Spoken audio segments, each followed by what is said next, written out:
জানুয়ারি মাসের আধাআধি চলছে, কিছুদিন পরেই গরম আসবে।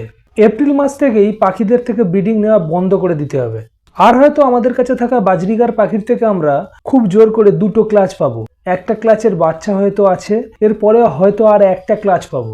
এর বেশি ক্লাচ আমরা পাখির থেকে হয়তো নিতে পারবো না।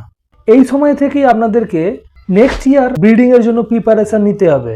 কয়েকটা ভুল বেশিরভাগ পাখাল করে ফেলেন, সেই জন্য তাদেরকে বেশি অর্থ ব্যয় করতে হয়। এমনকি সেই ভুলের জন্য পাখির থেকে ভালো ব্রিডিং পাওয়াও যায় না। আজকে সেই ভুলটাকে তুলে ধরবো এবং সামনের বছর কি করলে আপনি আপনার বাজরিগার পাখির থেকে খুব ভালো ব্রিডিং পাবেন, সেটাও কিন্তু স্টেপ বাই স্টেপ আপনাদেরকে বলবো।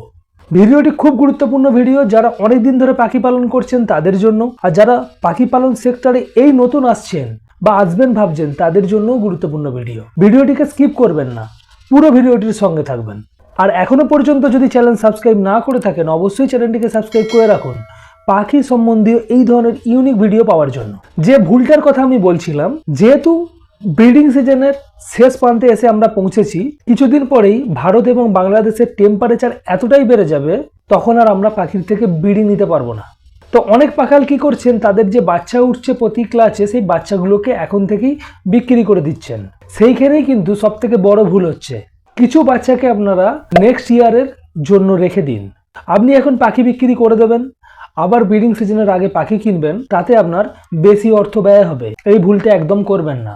এখন থেকে যদি আপনারা বাচ্চাকে সংগ্রহ করে রেখে দেন, তাহলে আপনি পারফেক্টভাবে একটা জোড়া তৈরি করতে পারবেন এবং সেই জোড়া থেকে অবশ্যই আপনারা সামনের বছর খুব ভালো ব্রিডিং পাবেন। কিছু টিপস দিয়ে দিচ্ছি কিভাবে বাচ্চা আপনারা সংগ্রহ করবেন।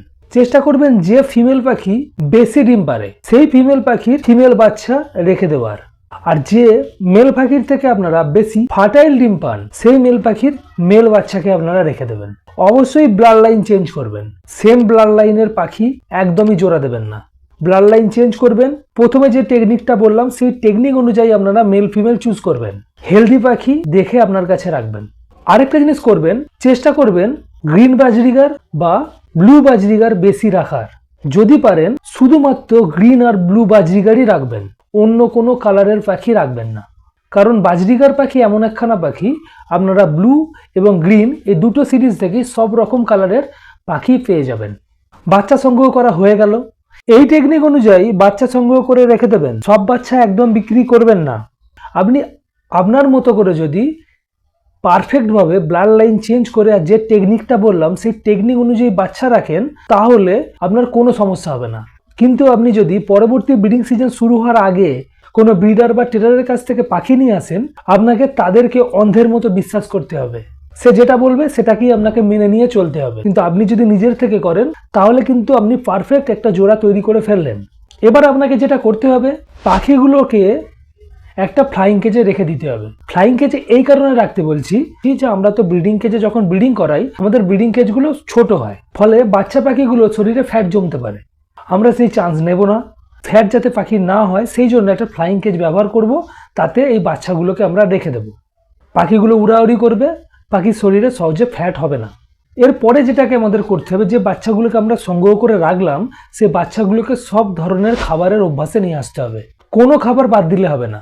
সব ধরনের শাক সবজি স্প্রাউট সবকিছু খাবারের অভ্যাসে নিয়ে আসতে হবে। আপনার দেওয়া খাবারের ভ্যারাইটি যত বেশি থাকবে, পাখিরা তত বেশি হেলদি থাকবে। আর দেখবেন আপনার পাখির মাল্টিভিটামিন আর ক্যালসিয়ামের প্রয়োজনীয়তা সেইভাবে পড়ছে না। অবশ্যই পাখির খাঁচাতে একেবারে প্রথম থেকেই ক্যাটেল ফিশ বোন বা ক্যালসিয়াম ব্লক দিয়ে রাখবেন। এই কটা জিনিসকে অবশ্যই করবেন। যদি পারফেক্টভাবে আপনার পাখিগুলো সব ধরনের সফট ফুড খায়, তাহলে আপনার এই পাখিগুলো থেকে আপনি অবশ্যই একটা ভালো ব্রিডিং রেজাল্ট পাবেন যখন পাখিগুলোকে আপনারা ব্রিডিংয়ে দেবেন। এর সঙ্গে আরেকটা জিনিসকে মাথায় রাখবেন, পাখিদেরকে যখন ব্রিডিংয়ে দেবেন অবশ্যই এজটাকে লক্ষ্য করবেন। আপনার পাখির এজ কত হচ্ছে। আপনার কাছে যেহেতু আপনার এই পাখিগুলো জন্ম নিয়েছে, আপনারা সহজেই পাখির বয়স নির্ধারণ করতে পারবেন। মোটামুটিভাবে 6 মাস প্লাস হলেই কিন্তু পাখিদেরকে ব্রিডিংয়ে দেবেন। তাতে যদি ব্রিডিং সিজনের শুরুর 1-2 মাস পরেও পাখিদেরকে ব্রিডিংয়ে দেন, তাতেও কোনো সমস্যা নেই। তাতে হয়তো আপনি একটা ক্লাচ কম পাবেন, কিন্তু যে ক্লাচগুলো পাবেন সেই ক্লাচগুলো ভালো পাবেন। আরেকটা জিনিস আপনাদেরকে করতে হবে, গরমের শুরুতে যখন গরম খুব একটা থাকবে না, মোটামুটি ওয়েদার নর্মাল থাকবে, তখন পাখিগুলোকে একবার ডিওয়ার্মিং করিয়ে রেখে দেবেন। পরবর্তী সময় যখন পাখিদেরকে ব্রিডিংয়ে দেবেন, ব্রিডিংয়ে দেওয়ার আগে অবশ্যই একবার ডিওয়ার্মিংটা করাবেন। এই যে পদ্ধতিটা আমি আপনাদেরকে বললাম, এই পদ্ধতি অনুযায়ী যদি চলেন, যেভাবে বললাম সেইভাবে যদি আপনারা বাচ্চা সংগ্রহ করেন, যেভাবে বললাম সেভাবে যদি পাখিগুলোকে রাখেন, তাহলে পাখির ফ্যাট হবে না। যেভাবে আমি বললাম সেই অনুযায়ী যদি পাখিদেরকে খাবার দেন, পাখিগুলো দেখবেন সব ফুড খাবে।